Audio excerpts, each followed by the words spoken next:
Son Altesse, le prince Feu Brillant, était grand amateur de pêche.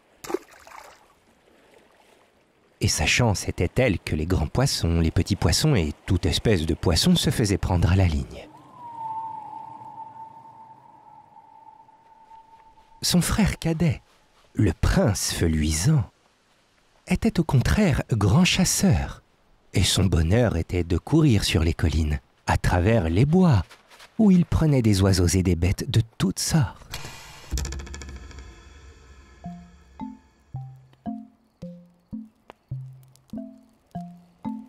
Un jour, le prince Feu Luisant dit à son aîné : « Changeons, vous allez chasser à ma place et moi, je vais essayer de pêcher. Donnez-moi votre ligne. » Le prince Feu Brillant ne consentit pas bien volontiers et dit d'abord non. Mais son frère l'ennuyait tellement qu'à la fin, il dit : « Oh, eh bien, soit, changeons. » Alors le prince Feu Luisant essaya sa chance à la pêche. Mais il ne prit aucun poisson.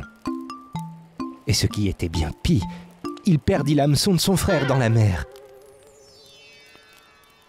Le prince Feu Brillant lui réclama son hameçon et lui dit : « Chasser est une chose, pêcher en est une autre.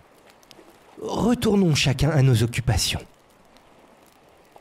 Alors, le prince Feu Luisant répondit : « Je n'ai pas pris un seul poisson avec votre hameçon et, en fin de compte, je l'ai perdu dans la mer. » Mais le prince Feu Brillant dit : « Il faut que j'aie, et j'aurai certainement mon hameçon. » Le plus jeune frère brisa sa longue épée et, avec les morceaux, fabriqua 500 hameçons, puis il les offrit au prince Feu Brillant, le suppliant de les prendre.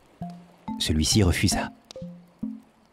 Le prince Feu Luisant fit 1000 hameçons et les offrit à son frère à la place de celui qu'il avait perdu. L'autre refusa encore en disant : « Non, il me faut mon propre hameçon et jamais je n'en prendrai d'autre. » Le prince Feu Luisant, très chagriné, s'assit sur la plage, pleurant amèrement.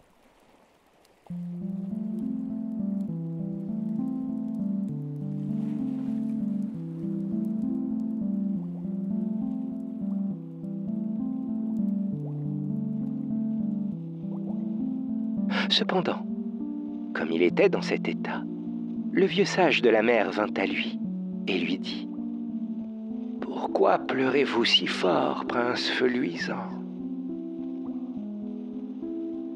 Celui-ci raconta l'histoire de l'hameçon perdu, comment son frère était très fâché et qu'il voulait absolument ravoir cet hameçon-là et pas d'autre.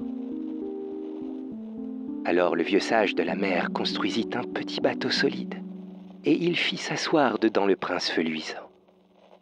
Puis, ayant poussé légèrement le berceau sur la mer, il dit au prince : « Promenez-vous quelque temps en bateau. Le temps est précisément très agréable. » Bientôt, vous arriverez à un palais bâti comme en écailles de poisson. Quand vous atteindrez la porte de ce palais, vous verrez un fort bel arbre de cassia poussant au-dessus du puits, à côté de la porte.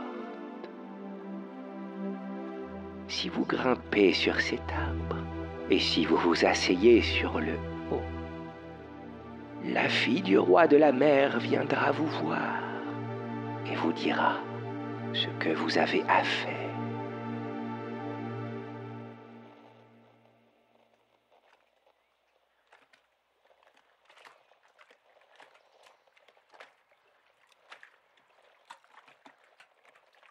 Le prince Feu Luisant fit donc comme le lui avait conseillé le vieillard. Et tout se passa en effet comme le sage le lui avait prédit. Aussitôt qu'il fut arrivé au palais du roi de la mer, il se hâta de grimper à l'arbre indiqué et s'assit.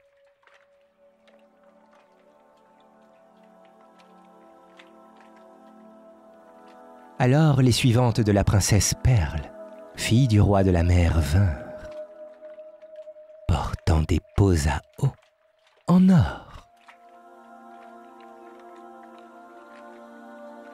Elles allèrent puiser de l'eau quand elles virent un rayon lumineux au-dessus du puits. Elles regardèrent en haut. Et dans l'arbre de cassia, elles virent un beau jeune homme. Le prince feu luisant aperçut les suivantes et leur demanda un peu d'eau. Elles en mirent dans une coupe d'or et la lui présentèrent. Mais le prince, sans même goûter l'eau, prit la pierre précieuse qui pendait à son cou, la mit entre les lèvres et la laissa tomber dans la coupe d'or. La pierre se fixa à la coupe de telle façon que les suivantes ne purent l'enlever. Elles portèrent donc la coupe avec le joyau à la princesse Perle.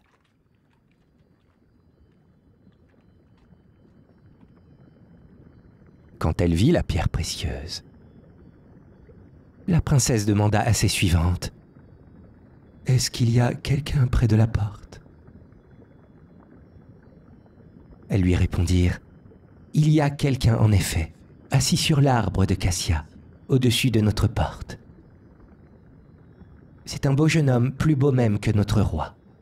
Il nous a demandé de l'eau et nous lui en avons donné. Mais sans la boire, il a laissé tomber de ses lèvres cette perle dans la coupe et nous l'avons apportée. »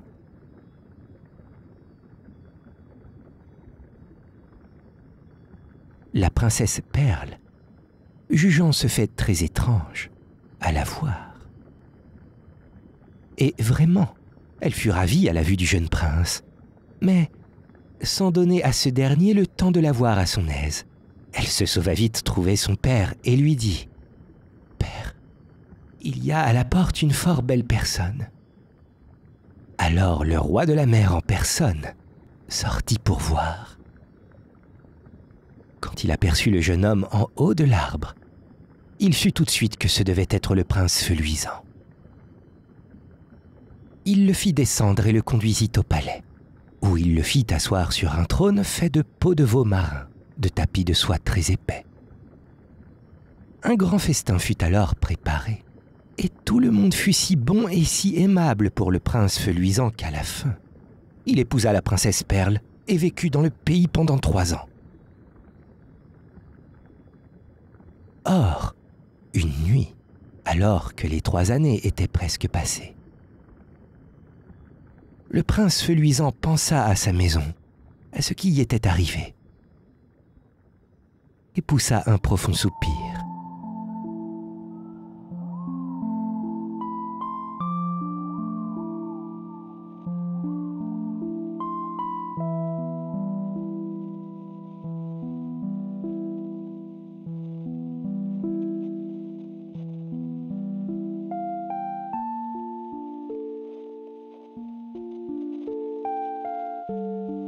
La princesse Perle fut très affligée et raconta la chose à son père en disant « Nous avons été très heureux durant ces 3 années et il n'a jamais soupiré. Mais la nuit dernière, il a poussé un profond soupir. Qu'est-ce que cela peut bien signifier ?»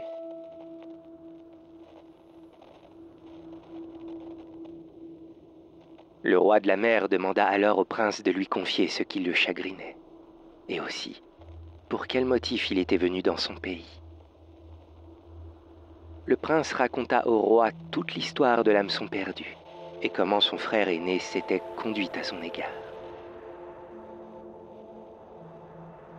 Le roi appela immédiatement tous les poissons de la mer, grands et petits, et demanda « Quelqu'un parmi vous a-t-il pris l'hameçon perdu par le prince ?» Tous les poissons répondirent « Le thé s'est plaint depuis quelque temps d'un fort malaise dans la gorge. Cela lui fait mal en mangeant.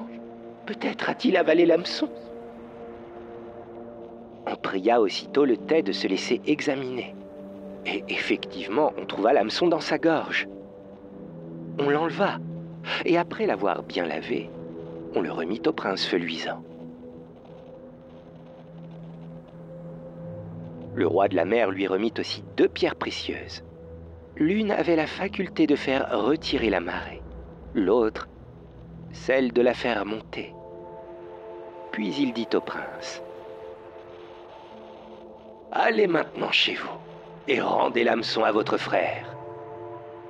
Vous vous conduirez à son égard de la façon suivante.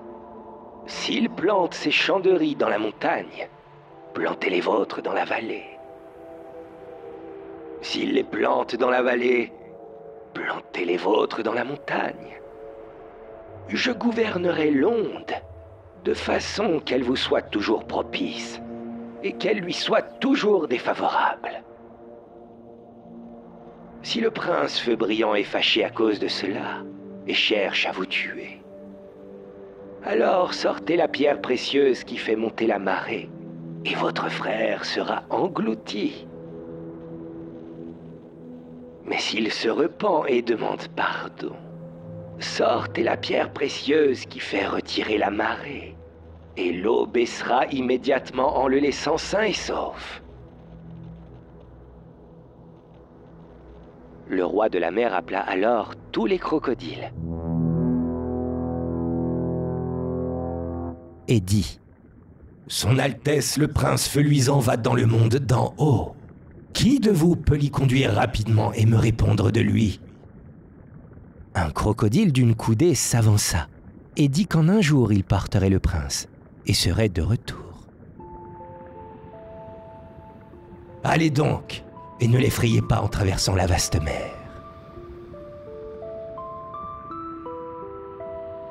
Le prince s'assit donc sur le dos du crocodile et partit.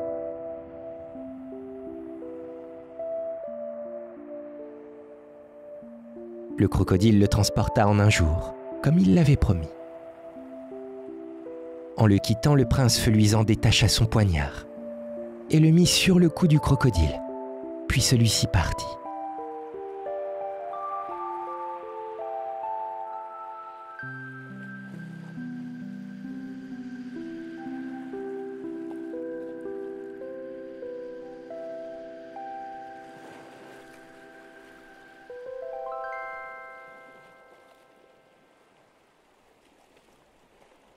Le prince Feu Luisant donna l'hameçon à son frère aîné et agit conformément au conseil que lui avait donné son beau-père, le roi de la mer.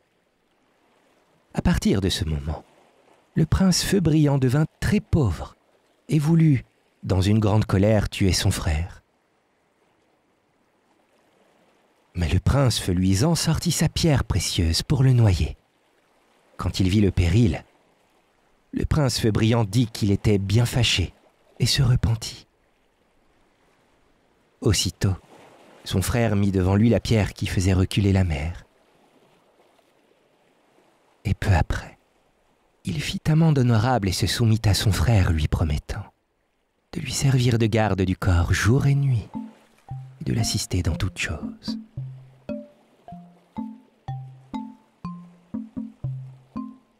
On représente même encore aujourd'hui, à la cour de l'empereur, dans une danse sacrée, les luttes du prince Feu Brillant dans l'eau, alors qu'il faillit être noyé.